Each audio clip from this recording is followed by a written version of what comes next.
اللهم صل على محمد وعلى ال محمد كما صليت على ابراهيم وعلى ال ابراهيم انك حميد مجيد. اللهم اني استغفرك بعلمك واستقدرك بقدرتك واسالك من فضلك العظيم، فانك تقدر ولا اقدر وانت تعلم ولا اعلم وانت علام الغيوب. اللهم ان كان هذا الكلام خير لي في ديني ومعاشي وعاقبه امري فاقدره لي ويسره لي ثم بارك لي فيه، وإن كان هذا الكلام شر لي في ديني ومعاشي وعاقبة أمري فاصرفه عني واصرفني عنه واقدر لي الخير حيث كان ثم ردني به. میرے محترم بزرگوں اور بھائیوں،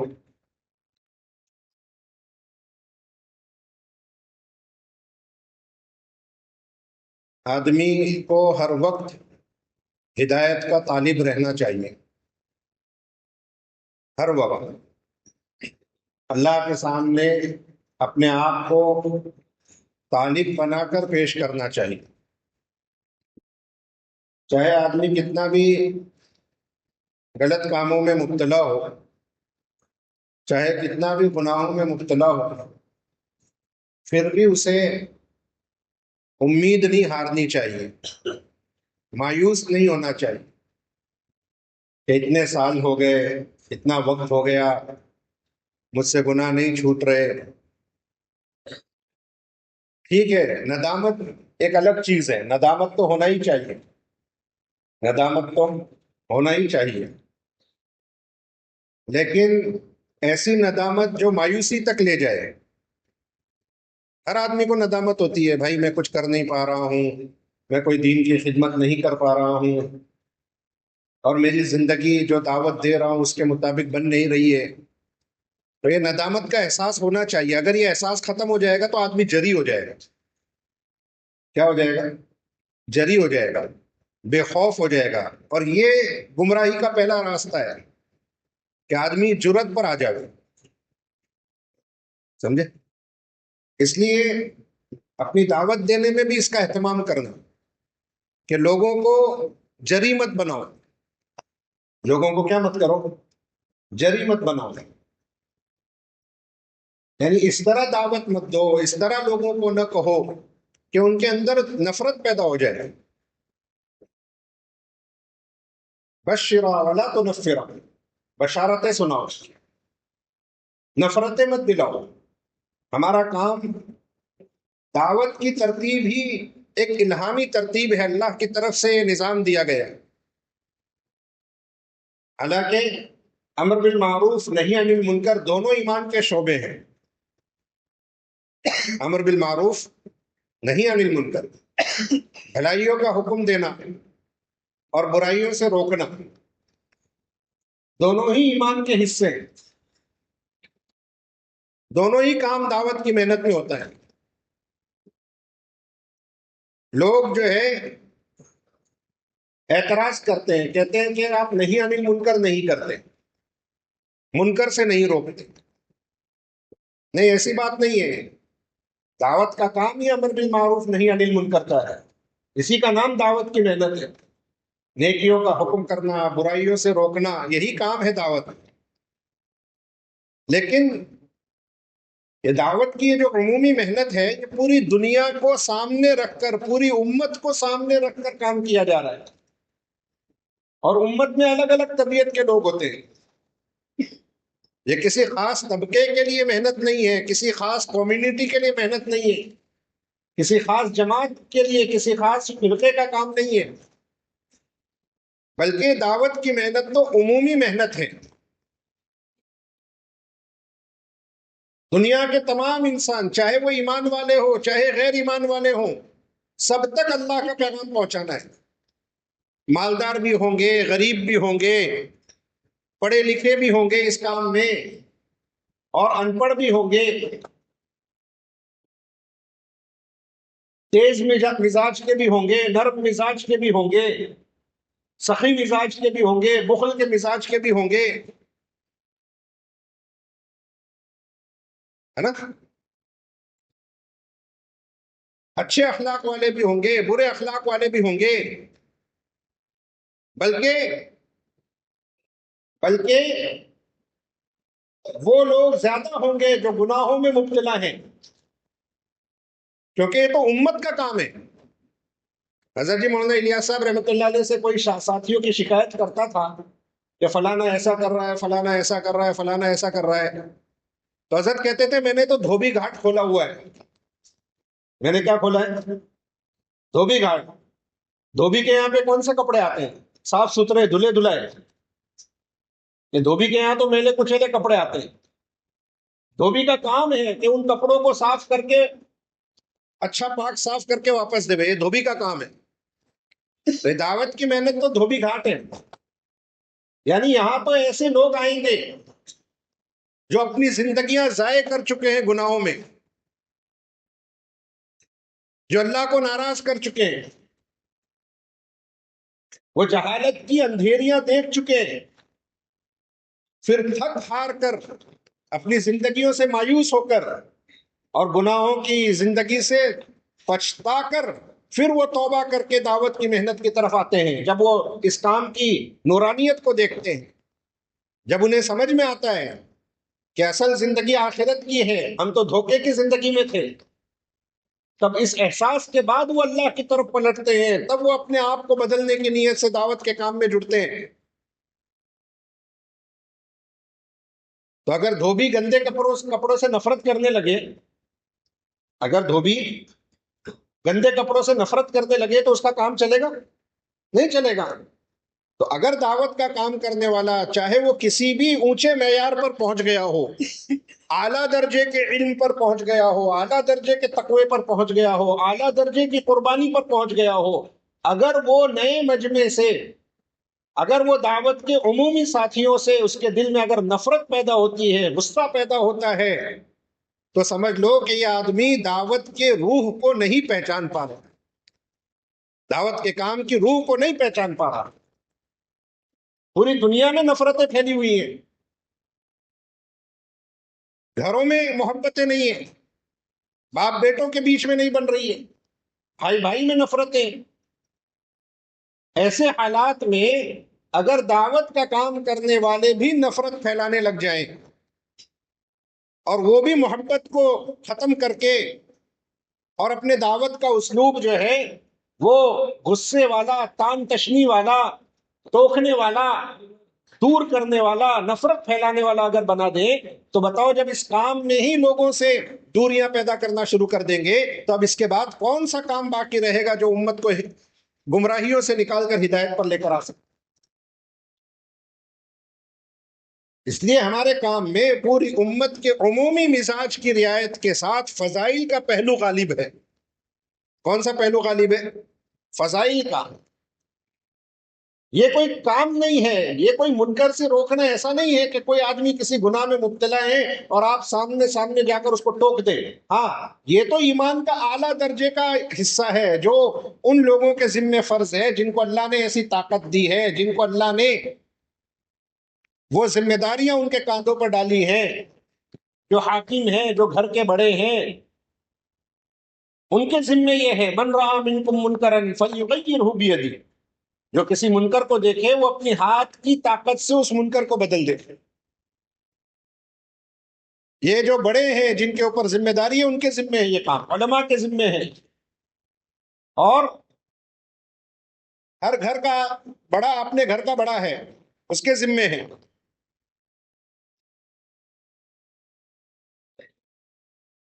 فَإِن لَّمْ يَسْتَطِعْ فَبِلِسَانِهِ، اگر وہ منکر کو اپنے ہاتھ سے نہیں بدل پا رہا، روکنا نہیں ہے، ہم کہتے ہیں روکنے کا تذکرہ اس حدیث میں نہیں ہے، اس حدیث میں منکر کو بدلنے کا تذکرہ ہے۔ اس گناہ کو بدل دو، بدلے گا کیسے آدمی؟ اس کی زندگی بدلے گی کیسے؟ نفرتیں دلانے سے زندگیاں نہیں بدلتی، فضائی کے راستے سے اتنا ابھارو، اتنا ابھارو، اتنی اس کی صلاحیتوں کی قدر کرو کہ کیا ہو کہ اس کی زندگی بدل جائے، اس کی زندگی بدل جائے، وہ اندر سے طے کر لے بدلنے کو کہ اب یہ گناہوں کی زندگی چھوڑنی ہے، اب یہ گناہوں کی زندگی چھوڑنی ہے، اب نیکی کے راستے پر لگنا ہے۔ حضور پاک علیہ الصلوۃ والسلام کا مزاج عام متن یہی تھا۔ اکرمہ ابن ابی جہل